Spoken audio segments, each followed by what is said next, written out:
इंदौर के life care hospital में गर्भवती महिलाओं और उनके परिवारों को जागरूक करने के उद्देश्य से 22 फरवरी रविवार को सुबह 8 बजे से दोपहर 1 बजे तक गर्भ संस्कार शिविर का आयोजन किया जाएगा।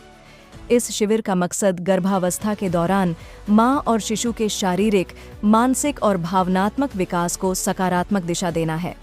इस शिविर में गर्भावस्था के दौरान खान-पान, दिनचर्या, मानसिक स्वास्थ्य, योग, ध्यान और सकारात्मक सोच जैसे महत्वपूर्ण विषयों पर विशेषज्ञ मार्गदर्शन देंगे। विशेषज्ञों का कहना है कि आधुनिक जीवन शैली, मानसिक तनाव और अनियमित दिनचर्या के कारण गर्भवती महिलाओं में जटिलताओं के मामले बढ़ रहे हैं।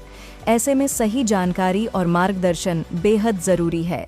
शिविर में स्त्री एवं प्रसूति रोग विशेषज्ञ डॉक्टर डॉली तिवारी, डॉक्टर कनक प्रिय दादरी सहित अन्य विशेषज्ञ डॉक्टर गर्भावस्था से जुड़ी आवश्यक सावधानियों और सुरक्षित मातृत्व पर विस्तृत जानकारी देंगे। उद्देश्य यही है कि जो प्रेगनेंसी है वो स्वस्थ शिशु एंड स्वस्थ मदर रहे, क्योंकि प्रेगनेंसी में जो कॉम्प्लिकेशंस होते हैं कई बार अवेयरनेस नहीं होती, उसके कारण भी होते हैं। पहले ये कंसेप्ट था कि 3 महीने बाद दिखाना है। अभी पूरा ऑल ओवर वर्ल्ड जो हमारी फीगो इंटरनेशनल सोसाइटी है, हमारी फॉक्सी है जिसमें 48,000 गायनेकोलॉजिस्ट हैं, सब दूर से कंसेप्ट आ गया कि शुरू के 3 मंथ्स बहुत इंपॉर्टेंट होते हैं और 9 मंथ की जो जर्नी होती है उसमें केवल ऐसा नहीं है कि 2 टिटेनस लगा दिए, आयरन कैल्शियम खा लिया, 2-3 सोनोग्राफी हो गई। बहुत सारी बारीक बातें हैं जो पेशेंट के फैमिली एटमॉस्फेयर पर डिपेंड करती है। हम लोगों ने कुछ स्टडीज़ जो हैं, जैसे कि सोनोग्राफी होती है, अगर बहुत ही कर्कश म्यूजिक चला हुआ है तो बच्चा दुबक के बैठ जाता है, लेकिन अगर प्लीजेंट म्यूजिक है तो बच्चा बहुत एंजॉय करता है। सो बाहर के घर के माहौल का बहुत असर पड़ता है, जो कि अभिमन्यु से के किस्से से भी सबको पता है और बहुत सारे लिटरेचर से ये क्लियर हो गया है।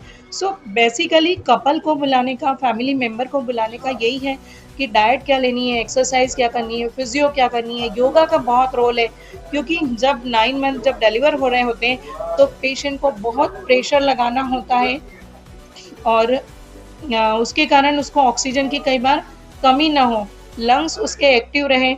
तो प्रॉपर जो ब्रीदिंग एक्सरसाइज है वो कैसे करना, वो हमारे योगा टेक्नीशियन कराते हैं। जॉइंट मोबिलिटी के लिए डॉक्टर मुस्कान और डॉक्टर ईशा है जो हमारी रेगुलर फिजियोथेरेपिस्ट है। क्लास में अटेंड करने के बाद भी डेली ये लोग अवेलेबल हैं उनको गाइड करने के लिए। बट जब एक क्लास में एक साथ सब लोग होते हैं, किसी की कुछ प्रॉब्लम है तो वो एक प्रॉब्लम शेयरिंग भी होती है। कुछ पेशेंट बहुत परेशान होते हैं, हमें बहुत उल्टी हो रही, बहुत उल्टी हो रही, तो हमारे पास एग्जाम्पल होता है, देखो और लोगों को भी हो रही है, इसको लेके दुखी मत हो। प्रेगनेंसी में वॉमिटिंग होना एक पॉजिटिव साइन है। तो इस तरह से जब हम उनको मोटिवेट करते हैं तो प्रेगनेंसी को एंजॉय करते हैं, क्योंकि आजकल कोई भी 1 या 2 बच्चे करते हैं, उसको भी दुखी दुखी रह के करें तो वो समझाई दी जाती है कि आप काफ़ी हद तक हम उसको कॉम्प्लिकेशन रहित कर सकते हैं प्रेगनेंसी को। नॉट ओनली कि वेजाइनल डिलीवरी या सिजेरियन, बेसिक पर्पस होता है कि हेल्दी मदर और हेल्दी बेबी रहे। पुराने ज़माने में हम देखते थे कि हमारी मैटरनल मोर्टेलिटी रेट बहुत ज़्यादा थी, अराउंड 300 होती थी, अभी वो लेस देन 100 हो गई है। अभी भी एमपी में थोड़ी सी ज़्यादा है, मगर केरला वगैरह में तो लेस देन 10 हो गई है, क्योंकि एजुकेशन, अवेयरनेस, ये सब बर्थ वेट, मदर की हेल्थ सबको अफेक्ट करते हैं। सो बेसिक पर्पस यही है।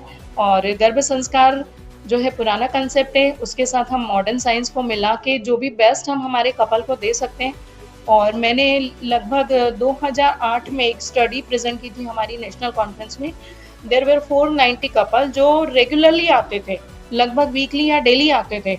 उनमें और जो नहीं आते थे उनमें जो प्रेगनेंसी इंड्यूस हाइपरटेंशन है, जेस्टेशनल डायबिटीज़ है, बर्थ वेट है, प्रीटर्म लेबर है, उसके कॉम्प्लिकेशंस काफ़ी कम थे जिन्होंने रेगुलर क्लास अटेंड की। तो इन सब का बहुत महत्व है और इसी पर्पज़ से ये हम लगभग 20 वर्षों से प्रतिवर्ष आयोजित करते हैं। साल में एक बार बड़ा प्रोग्राम होता है, लेकिन महीने में एक बार हम ये यहाँ पर रेगुलरली जो हमारे नए कपल रजिस्टर होते हैं उनको हम बुलाते हैं क्लास में। कितने कपल शामिल होंगे, क्या समय रहेगा, कौन-कौन विशेषज्ञ रहेंगे? या हमारा सुबह 8 बजे शुरू होगा। हम कपल को खाली पेट बुलाते हैं क्योंकि सबसे पहला सेशन जो होता है वो योगा का होता है। डॉक्टर हेमंत शर्मा जो पीएचडी इन योगा है और बहुत ही नोन है figure, not only nationally internationally भी।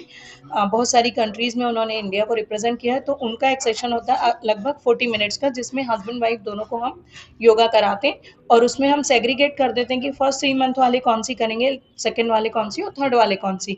उसके बाद हमारा एक उनको हम पहले बाहर ये सब करते हैं, उसके बाद उनको ब्रेकफास्ट देते हैं क्योंकि वो खाली पेट आए हुए होते हैं। फिर उनको ब्रेकफास्ट देके हम अंदर हॉल में एक पीपीटी पे डॉक्टर कनक प्रिया और मैं, हम लोग उनको पूरा 9 मंथ की जर्नी में क्या टेस्ट है, उसका क्या इंपॉर्टेंस है, सोनोग्राफी का कोई नुकसान नहीं है, क्यों करनी है, क्योंकि बहुत मिथ होता है सोनोग्राफी और एक्सरे सीटी में अलग अंतर है। प्रेगनेंसी में हम रेडिएशन नहीं देते हैं, सोनोग्राफी पूरी तरह सेफ है। जैसे मंदिर में जाके हम घंटी बजाते हैं ना, प्रेयर्स हमको वापस मिलती है, वैसे ही सोनोग्राफी में साउंड वेव्स आती है, मदर के पेट में जाती है, बेबी की इमेज मिलती है। सो वो भी उनको कई बार घर में पुरानी लेडीज होती है, कितनी सोनोग्राफी क्यों हो रहा है, 3 बार क्यों हो रहा है, तो वो भी समझाई दी जाती। हीमोग्लोबिन कितना रहना चाहिए, ब्लड ग्रुप का क्या इंपॉर्टेंस है। अगर मदर का ब्लड ग्रुप निगेटिव है और फादर का निगेटिव है, कोई बात नहीं, मदर का फादर का दोनों का पॉजिटिव है, कोई बात नहीं, लेकिन मदर का निगेटिव है और फादर का पॉजिटिव है तो बेबी को पेट में जॉन्डिस होने का रिस्क रहता है। तो वो सब बातें जो होती है वो एक साथ सबको बैठ के समझाई दी जाती। उसके बाद संवेदिता मैडम उनको डाइट के बारे में समझाती हैं कि एक फिक्स डाइट नहीं होता।